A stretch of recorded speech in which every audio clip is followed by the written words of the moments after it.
Hindi ito isang simpleng military transfer dahil ang missile system na posibleng mapunta sa Pilipinas ay hindi lang basta proposal sa papel.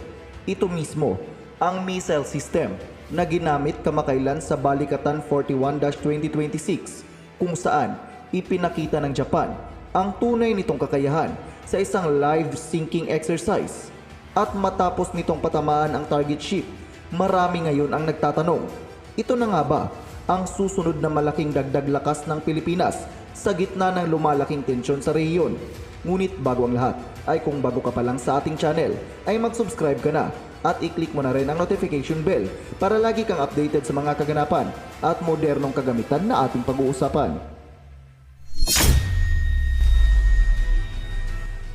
Habang unti-unting pinapalitan ng Japan ang kanilang lumang Type 88 anti-ship missile system ng mas advanced na Type 25 missiles, ay lumilitaw ngayon ang posibilidad na mailipat ang ilan sa mga ito sa Armed Forces of the Philippines. Sa kasalukuyan, mayroong 13 battery ng Type 88 missile system ang Japan Ground Self-Defense Force. Bawat battery ay may 4 na missile launch unit, 24 na ready-to-fire missiles, target search radar, command station, at mga reloader trucks.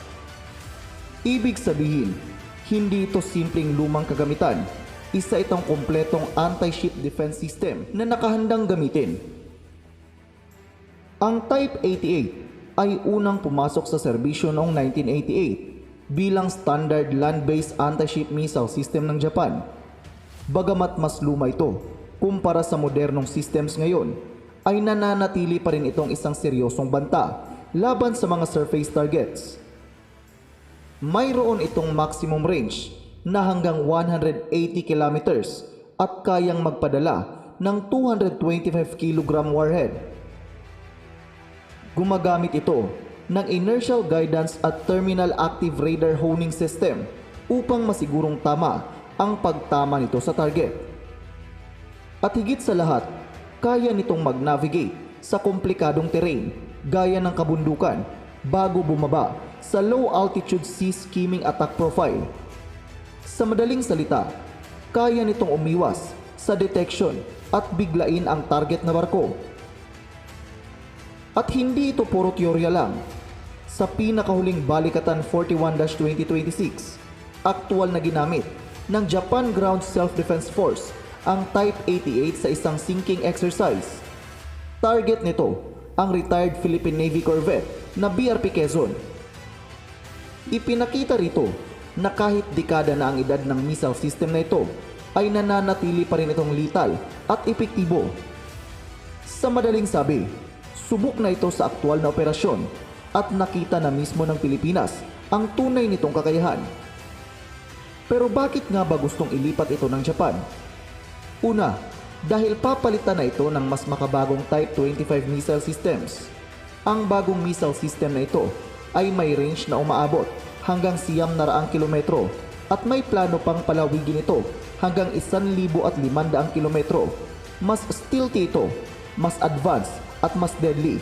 Natural lamang na unti-unti na ring i-phase out ang Type 88. Pangalawa, dahil sa pagbabago ng arms exports policies ng Japan, maaari na nilang ibenta o i-donate ang mga lumang missile system sa mga strategic partner tulad ng Pilipinas, imbis na tuluyang iscrap ang mga ito. At pangatlo, mas makikinabang ang parehong bansa kung mapupunta ito sa Pilipinas. Makakatulong ito sa pagpapatibay ng regional security habang lalo pang pinapalakas ang defense partnership ng dalawang bansa. Para naman sa Pilipinas, napakalaki ng magiging pakinabang nito.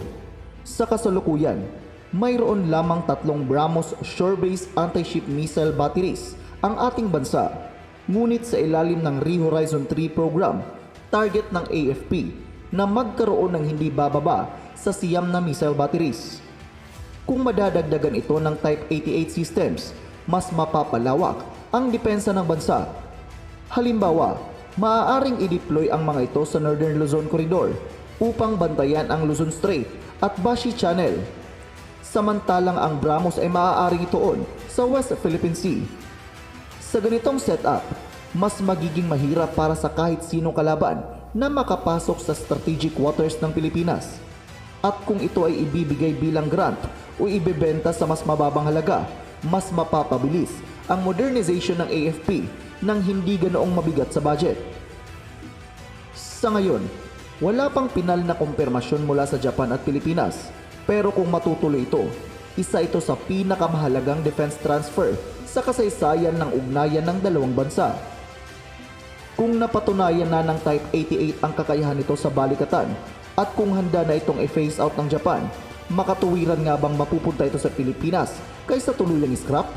Dahil kung mangyayari ito, hindi lang ito simpleng military donation, isa itong malaking hakbang sa pagpapalakas ng depensa ng bansa at maaaring ito na ang simula ng mas matatag na missile shield ng Pilipinas.